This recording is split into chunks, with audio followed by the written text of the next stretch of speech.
going on, guys? Welcome to Test This Tech. And of course, Valve has announced all of these new things here, including the Steam Machine, which everyone's calling the GameCube, which is funny but very old at this point. But needless to say, everyone's very excited about it. And my enthusiasm is actually changing on that device as well. I do have a video I posted up previously where I said I was kind of lukewarm on everything as far as for the releases, but very exciting stuff for that one, but that's going to be for a different video. I wanted to talk about the Steam Frame, which seems to be the device, which is kind of the VR headset, if you will. Technically, it's a computer. It's actually a processing computer, PC on your head, but that one seems to be the one that most people are not very excited for. And I think VR, when it comes to the headsets, it's a very niche thing typically that we're familiar with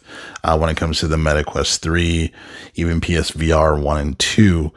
It's a very niche thing. And then obviously the price points of those were very expensive at that particular time.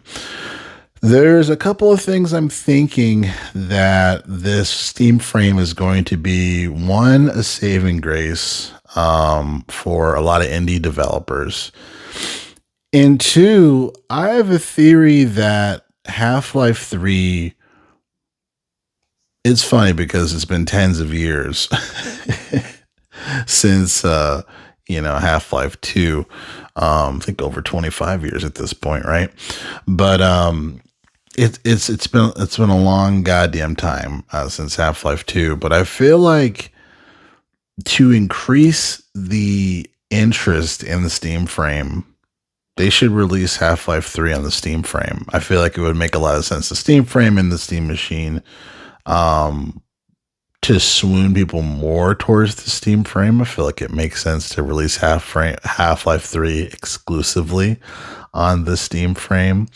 But aside from that, that's my prediction. Obviously, I can be completely wrong about that, but just because they've been released, the last thing they released was Half-Life Alyx, and that was a PSVR, or not PSVR, that was a VR exclusive. I have a feeling Half-Life 3 might also be a VR exclusive or for the Steam Frame. So that's my prediction. You heard it here. So if I'm wrong, I'm wrong. But if I'm right, you know who said it first. Needless to say about that, as far as for the saving grace nature of the Steam Frame, I feel like because it is going to be ARM when it comes to ARM, so that the processor is actually a Snapdragon 8 Gen 3, which is actually the same processor in my phone that I'm using to record this video, strangely enough. But that's going to open the door for a lot of indie developers to be able to create for the Steam Frame at a budget, more of a budget price in comparative to standard studio, games that, when it comes to devs working on games, like that. So I think this is going to be a great opportunity for a lot of indie developers to make some really neat stuff. And it's going to be a great way to support indie developers. I do like also too, that you can use an SD card into the Steam Frame, when it comes to saving and whatnot, but it's also a PC at the same time. So from a tech perspective, it is very interesting and exciting in that regard. But I've realized across a lot of different video spaces on YouTube, mentioning those three items, the controller, the Steam Machine, and the frame tends to be on the bottom.